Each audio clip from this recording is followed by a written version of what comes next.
পুরা কায়নাতের যেদিকে তাকাও আল্লাহ বলছে বান্দা দেখো তুমি আমার সৃষ্টির চারদিকে দেখো, দেখো কোনোটা ভিন্ন কারো আছে কিনা। আবার এটাও দেখো কোনোটার মধ্যে কোনো অসঙ্গতি, কোনো ফাটল, কোনো ত্রুটি, কোনো খুঁত দেখো কিনা। ফারজিল বাসার হাল তারা মিন ফুতুর।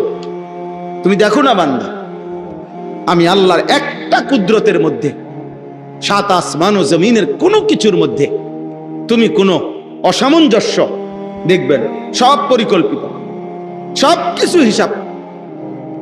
কথার কথা এমনে এমনে না, না এমনে এমনে কিছু না। ওমা কুন্না আনিল খালকি গাফিলিন।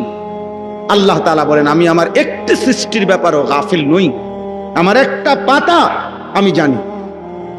আলা ইয়ালামু মান খালাক।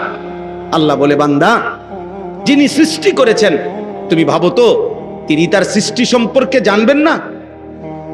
তার সৃষ্টি কখন কোথায় কি আছে কি করছে আল্লাহ জানবে না? কি বলেন? তাহলে আল্লাহ তাআলার সৃষ্টি, আল্লাহর নিজামের মধ্যে কোনো এলোমেলো নাই।